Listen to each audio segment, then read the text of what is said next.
همه دوستان عزیزم، امیدوارم حال همتون عالی باشه، پر روزی پر انرژی باشید. با یه ویدیو دیگه از چنل یوتیوب مستر ریجیرز در خدمتتون هستیم و توی این ویدیو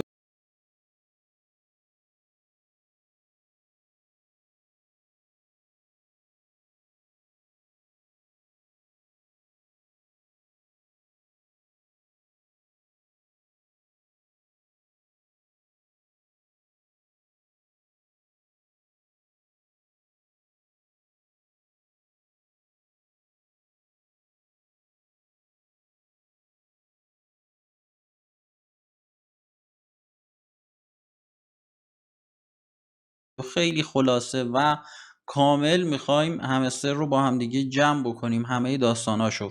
توی این ویدیو میخوام بهترین کارت ها رو بهتون معرفی بکنم، کارت هایی که خودم میلیاردی بابتشون هزینه کردم و تا الان هم کلی لول بردم بالا و بهترین نتیجه رو هم دارم میگیرم و شما هم اگر دوست داشتید میتونید از این کارت ها استفاده بکنید. پس حتما این ویدیو رو همراه ما باشید، قطعا به دردتون میخوره. قبل شروع ویدیو هم ممنونت میشم با لایک و کامنتات مثل همیشه حمایت بکنی و اگه هنوز چنل ما رو سابسکرایب نکردی ممنونت میشم همین الان سابسکرایب کنی که هر روز از این ویدیوها داریم تا استفاده کنیم. خب دوستان عزیز، قبل از هر چیز من باید یه نکته ای رو بهتون بگم که به خاطر حالا ترند شدن همستر این روزا هم توی اینستاگرام هم توی تلگرام و هم توی یوتیوب اکثر کانال ها و اشخاص اومدن دارن ویدیو برای همستر میسازن و هر کدومشون هم یه جوری میخوان یه ویوی بگیرن و میان یک سری ترفندهایی یاد میدن که اصلا وجود نداره. مثلا طرف داره ویدیو گذاشته میگه ببین دور این همستره 2 بار انگوشتو بچرخون، 1 بار کلیک کن، وسط سکه نامحدود میده بهت. یا اون یکی میاد میره توی صفحه ادیت کدهای همستر، بعد عدد حالا ماین شده شو اونجا از طریق کدا پاک میکنه و میلیاردی میکنه، سیو میکنه، میگه ببین اگه این کارو کنی همستر رو هک کردی و به جای 100 میلیون سکت میشه 1 میلیارد. یا اون یکی میاد میگه روی گوشی های آیفون چند بار تپ میکنی، بعد اون ذره بینه رو میکشی اون بالا، انگوشتو تکون میدی، همینجور برات سکه میاد.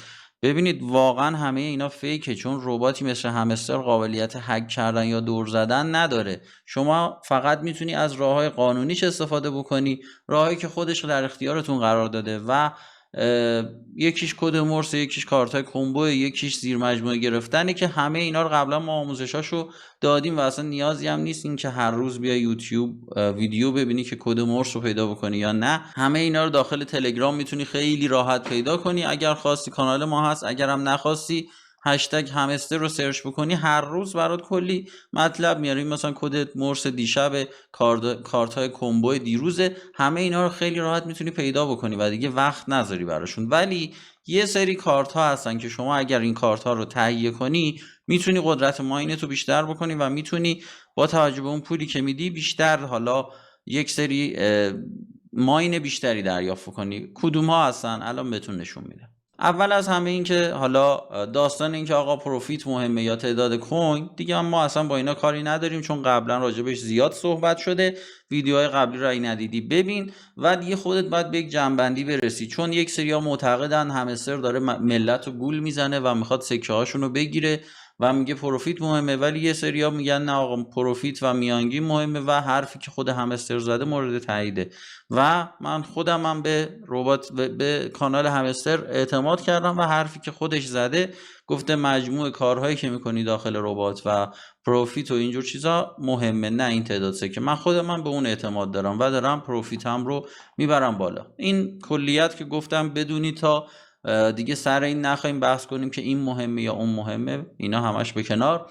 کارهای روزانه رو حتما هر روز انجام بدین. کد مرس و کارت کمبو رو حتما انجام بدید. خود من دیگه نمیتونم کارت های کمبو رو بخرم، چون واقعا دیگه هزینه‌اش انقدر گرون شده که عملا فایده نداره برام تهیه‌اش. ولی شما اگر هنوز هزینه‌هاتون پایین است و اون 5 میلیون به درتون میخوره، کارت های کمبو رو تهیه بکنید. ولی برای تهیه باقی کارت ها ما اینجا روی گزینه ماین کلیک میکنیم و اولین گزینه‌ای که داره گزینه مارکته. توی گزینه مارکت کارتایی که به درد ما میخوره این کارتایی هست که کنارشون ایکس داره، اینا معمولا پروفیت های خوبی داره. و این چند تا کارتی هم که این پایین هست، مثلا ایکس زدی که به این شکل هست، یا این یکی گزینه داو یا یا این گزینه وب تیری، اینها پروفیت های خیلی خوبی دارن بهتون میدن و میبینید اکثرا من لول همشون رو تا 15 16 رسوندم و دیگه الان از اینجا به بعد اکثرا از من 8 میلیون 10 میلیون 12 میلیون میخوان که دارید مشاهده میکنید. اینها با توجه به پولی که بابت این کارت ها میدید پروفیت خوبی بهتون میدن با توجه به باقی کارت ها. توی تب اول هم هستن توی قسمت مارکت، پس توجهتون رو روی اینا بذارید توی صفحه اول. برای صفحه دوم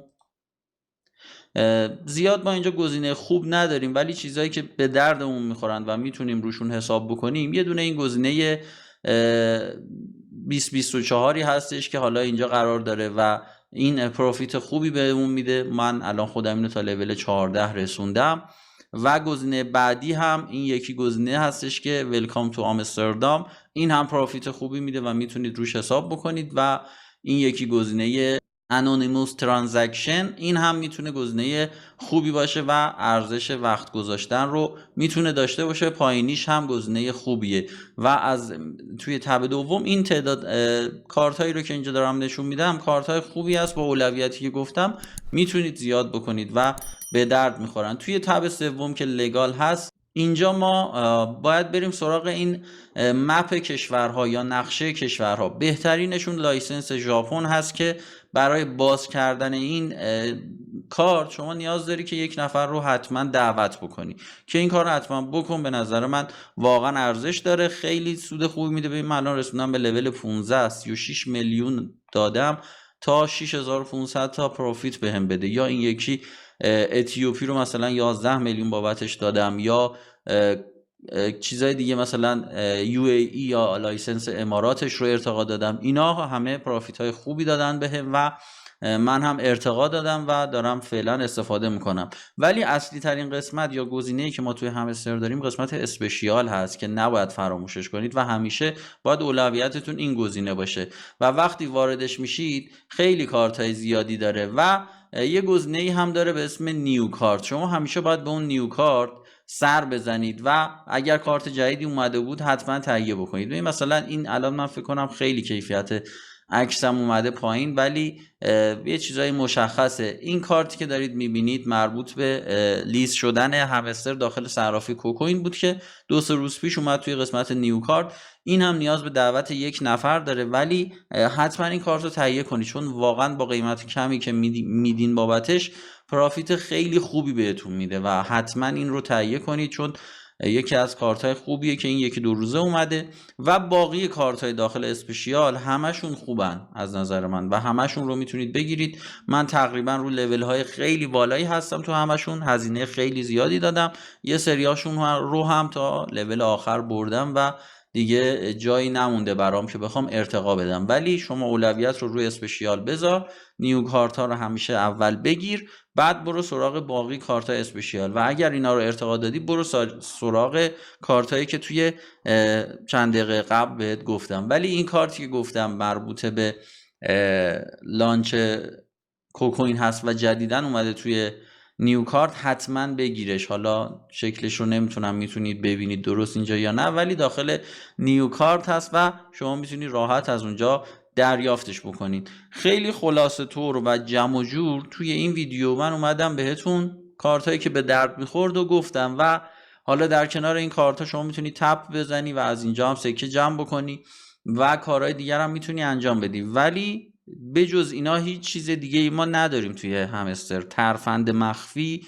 ما نداریم که بیای آقا اینو بزنی اونو بزنی هک بشه همستر یا فلان کار کنی کلی میلیاردی به سکه بده. ما نداریم و صرفا همش برای ویو گرفتنه.